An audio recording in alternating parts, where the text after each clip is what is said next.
the amateur. That's story one. Here's story two. In 1928, in this place, this is Seattle in the United States, there was an explosion of illegal activity around the sale of illegal alcohol, what was called bootlegging. And the bootleggers were making life difficult for these guys, making it difficult for the policemen to do their job. Their job, of course, was to trap people who were illegal bootleggers, producing alcohol against the law. Well, a new technology came around to make it easier for the police to do their job, wiretapping.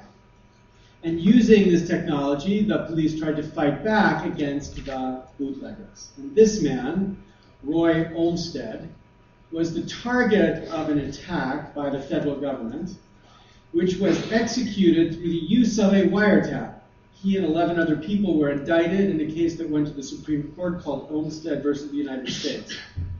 And the question the Supreme Court had to ask is, was the wiretap legal? Because the police didn't get a warrant before they tapped the phones of Olmsted and his friends. Instead, they just connected the wiretap to the wires as they left the apartment of Olmsted and gathered the information without judicial oversight.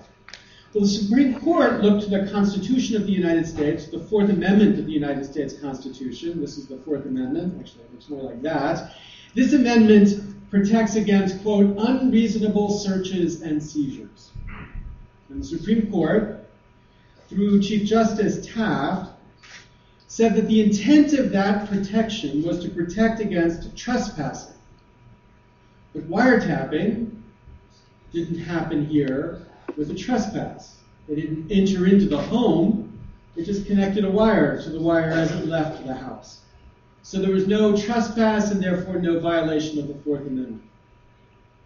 But in a dissenting opinion by Justice Louis Brandeis, Brandeis said this was a fundamentally mistaken way to interpret the Constitution. The Constitution stands for principles, he said, and we have to protect those principles in modern times. These principles were designed to protect against the invasion of private space, to protect the privacy of ordinary spaces. But how you protect the privacy is a function of the technology.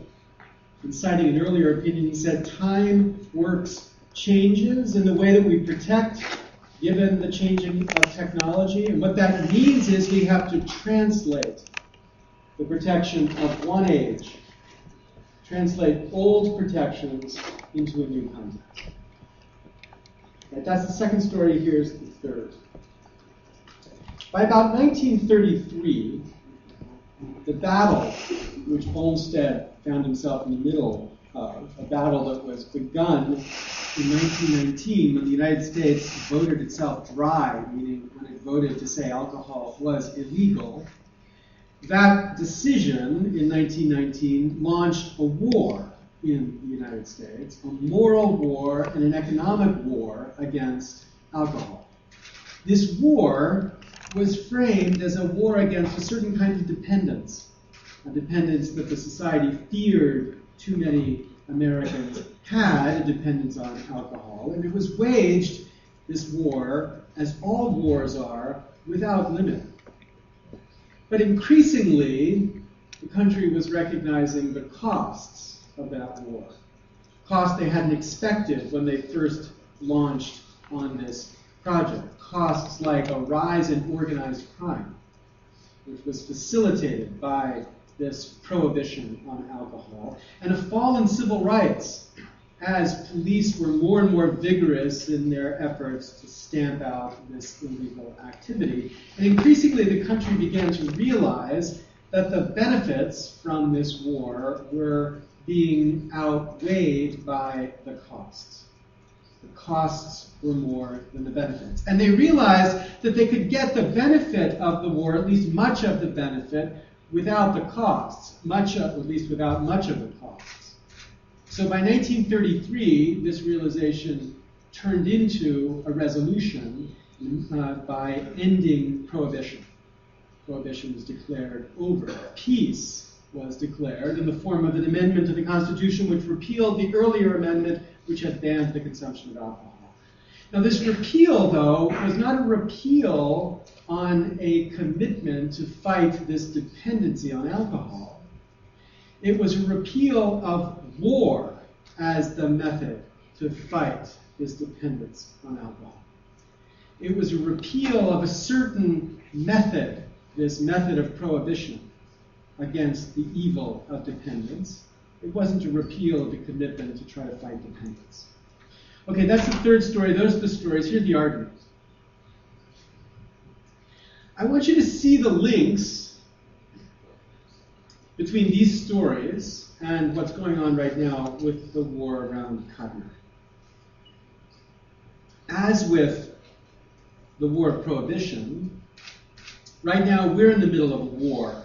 In the United States, we're waging many wars, but the one I'm talking about here is copyright wars. Wars which my friend, the late Jack Valenti, former head of the Motion Picture Association of America, used to refer to as his own, quote, terrorist war, end quote, where apparently the terrorists in this war are our children. And as with the war which John Philip Sousa found himself in the middle of, this is a war that's been inspired by changes in technology. The artists and the industry here are terrified that this new technology will affect a radical change in the way culture gets made. And as with the repeal of the war of prohibition against alcohol, this war is increasingly raising important questions. Namely, are the costs of this war greater than the benefits? Or is there an alternative way that we can wage war against the uses which the copyright industry wants to stop to get the benefits of copyright without the costs? Well, that's the question. To answer that question, I think we need to think a little bit about the benefits of copyright. So copyright is a solution to a particular kind of problem. But as with privacy, to figure out the right regulation to solve this problem, we have to think about the state of technology. And as technology changes, the right regulation is going to change as well. What made sense in one period will make no sense in another period. So, the right regulation for copyright, in my view, needs to distinguish, as Sousa did, between the amateur and the professional. And a copyright system needs to be designed to encourage both kinds of creativity. We need incentives for the professional and freedom for the amateur. Well, how do we achieve that? Well, I think we can see something about how to achieve that in the evolution of copyright in the context of the digital age. And I see really three stages in this evolution. The first stage, circa 2000, was the internet being used to extend the model of the read-only culture from the 20th century, developing massively efficient technologies to enable people to buy and consume culture that was produced elsewhere. This is the poster child of this vision of culture. Apple and their iTunes Music Store, for 99 cents, you can download any song to your iPod, but of course, only to your iPod. But at least in the United States, you're guaranteed to be cool if you do that. In this matrix, I'm sorry, I'm a professor, so I can't really think in a matrix like this. But in this matrix, if you distinguish between commercial economies, where people are buying and selling, and sharing economies, where people are giving, not selling, and distinguish between the professional, someone who does this creativity for money, and amateur, somebody who just creates for the love of creating, then this vision of culture sits right at this core of professional, commercial creativity. Read-only culture. Enabling in an efficient, extraordinarily powerful way people to buy and sell culture using digital technologies. It's the picture of the celestial jukebox, where at any time we could buy whatever we want and get access to it however we would like. This is critically important to culture, of course, but it's critically important to one kind of culture. So that's the part around 2000. Then around 2005, we begin to see a revival, I think, in Sousa's read-write culture. And that happens in this space, where the amateur is creating stuff that the amateur wants to share. If there's a poster child for this vision of culture, then Wikipedia is that poster child. But I don't want to think as much about Wikipedia. I want to think about a category of this type of creativity, which I call remix. Now, some of this remix is professional remix. So think in the context of music. Everybody should know this album by the Beatles called the White Album. That inspired this album by Jay-Z called the Black Album. And that inspired this album by DJ Danger Mouse called the Gray Album, which literally synthesizes the tracks of the White Album and Black Album together to produce something gray. That's 2004. The current equivalent of that is something like by a guy named Girl Talk. Girl Talk can be remixing 280 different tracks into one particular song. It's a new form of expression. Or think in the context of film. 2004, this film Tarnation made its debut at Cannes, sent by the BBC to wow Cannes. This was a film made for $218.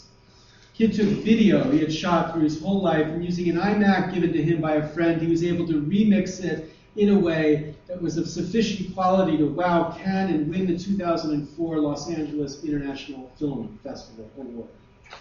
Or more prominently in the context of amateurs, we've seen this kind of remix creativity flourish. Think about something called anime music videos. Everybody knows what anime are.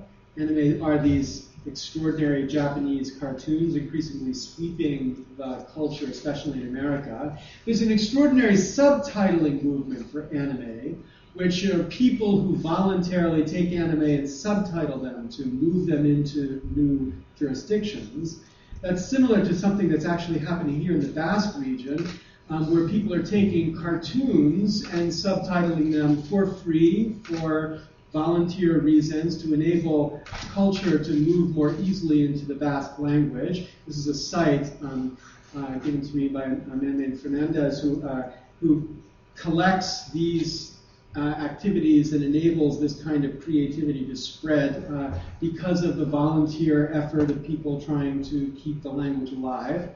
But anime music videos take this one step further, not about subtitling. What they do is try to re-edit the work and set it to a music track to produce something new. So it could be something as trivial as this.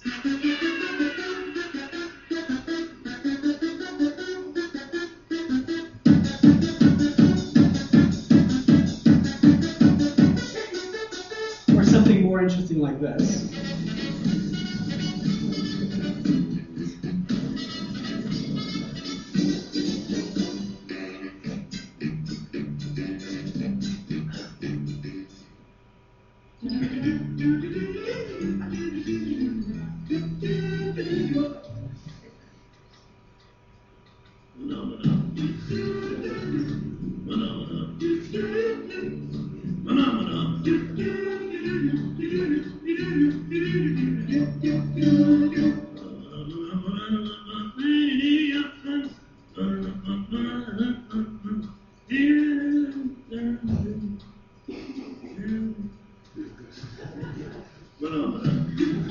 Or think about the amateur culture that's developed in the context of YouTube. I want you to think about what we can describe as a kind of call and response dynamic. So here's an example of call. This video was posted on YouTube.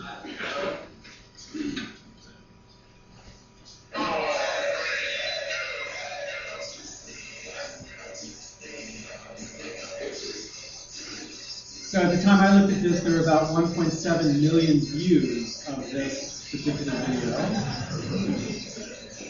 Then there was a certain response that this inspired. Here's the response video.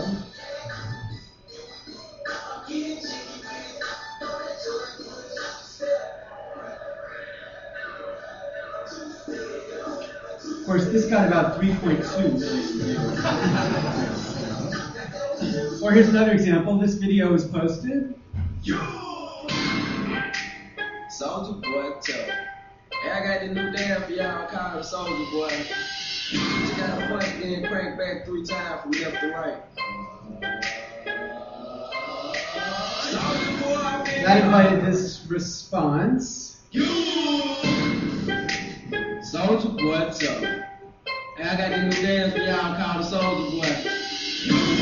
Just gotta punch. And then this response. Soulja Boy, tough. Hey, I got this new dance for y'all called Soulja Boy.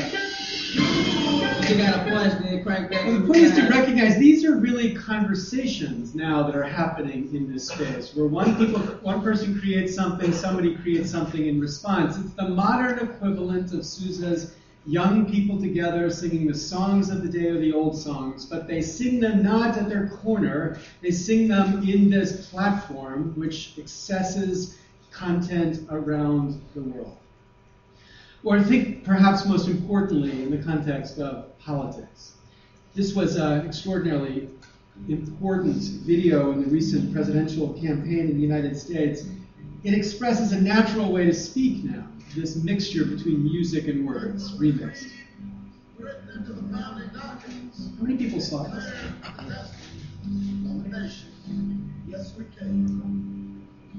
It was whispered by slaves and abolitions. Well, this one's a lot more funny, and it's my favorite.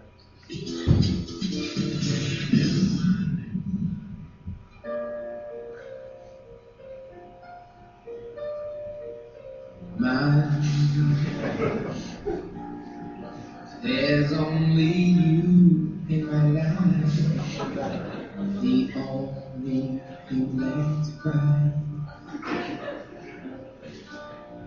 My first love, your every breath that I take, your every step I make.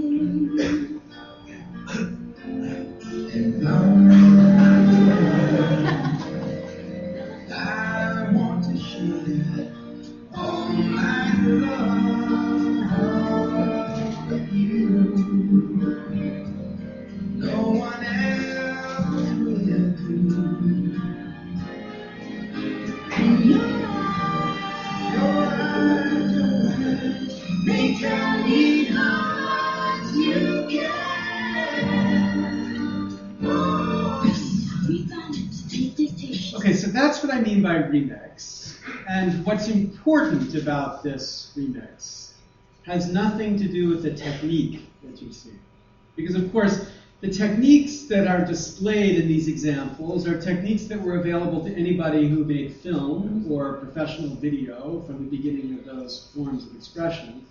What's important here is that these techniques have been democratized. It's anybody with access to a $1,500 computer who can take sounds and images from the culture around us and remix them in ways that speak to a generation more powerfully than words could ever speak. There's no way to capture the power of that video of Bush and Blair about the emasculation of the British Empire in words. You couldn't capture it as powerfully as that video does. And this is the way a generation increasingly speaks.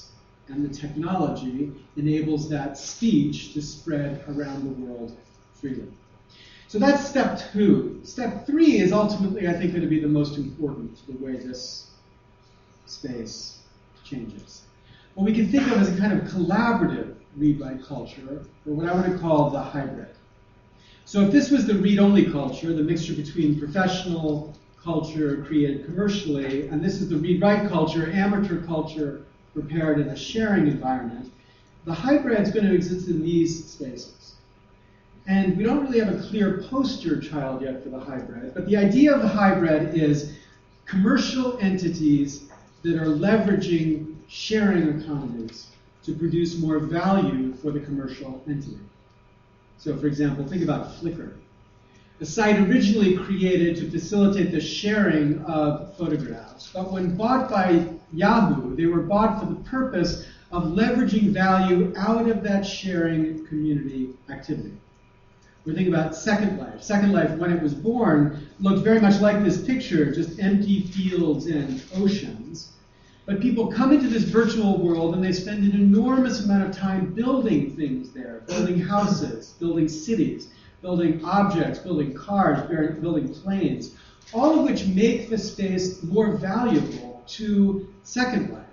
But people do this for free. Indeed, they pay for the freedom to do this. And they share their creativity with each other, and that sharing economy then produces value for the company, Linden Labs, that built Second Life.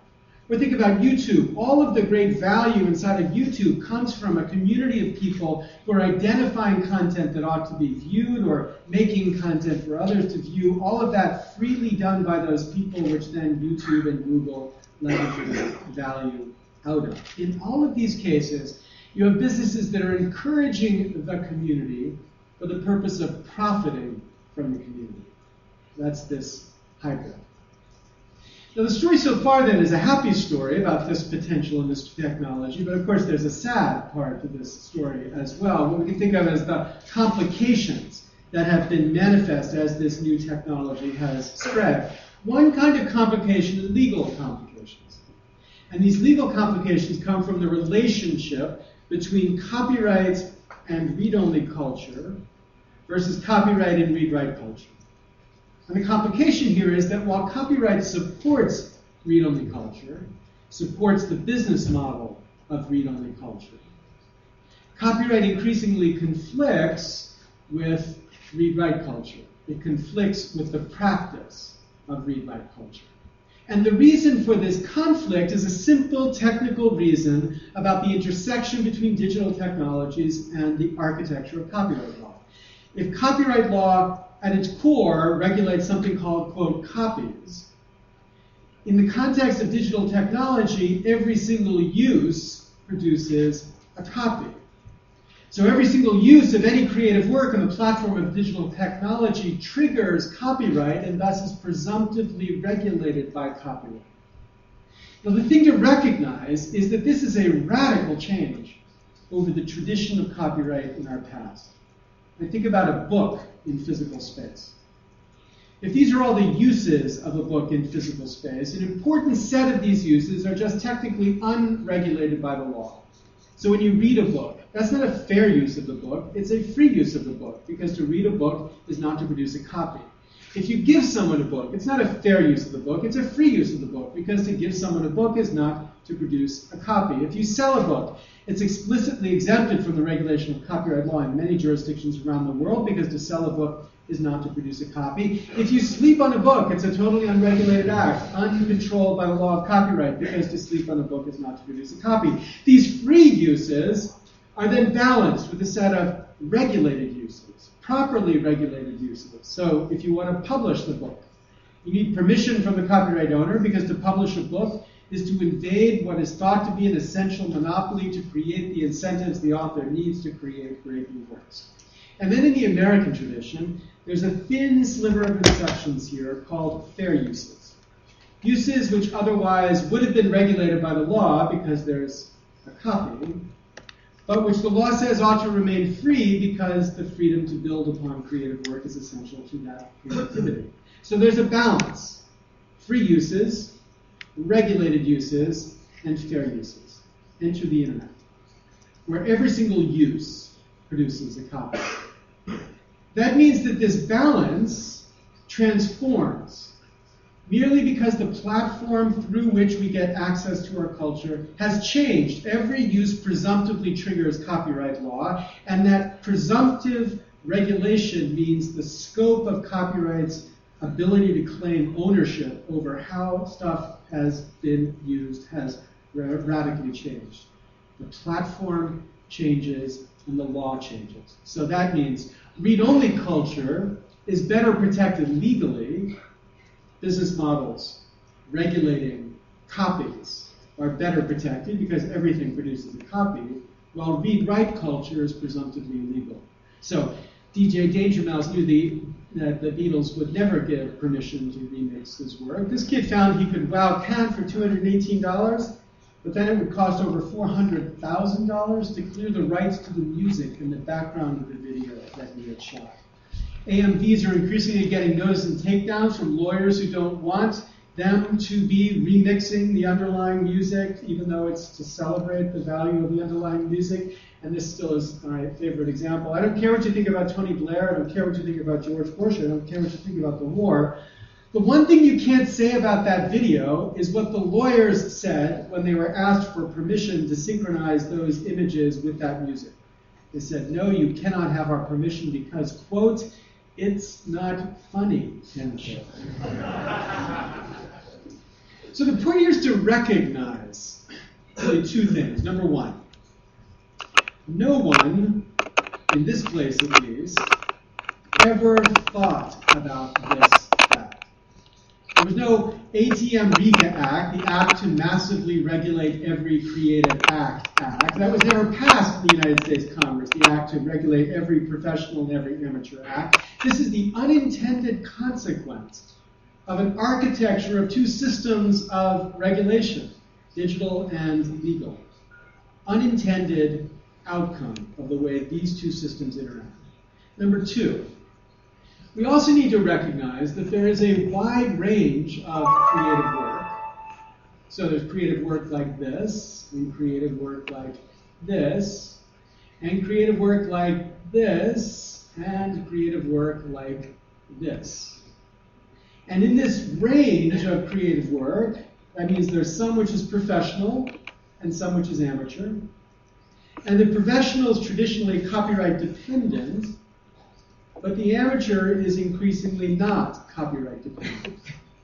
And indeed, not just not dependent, copyright in this context can be affirmatively harmful to the creator as they try to create. Nonetheless, the business model of one of these forms of creativity, the Hollywood form of creativity, is increasingly being applied to all of these kinds of creativity. Now, this might help in one context.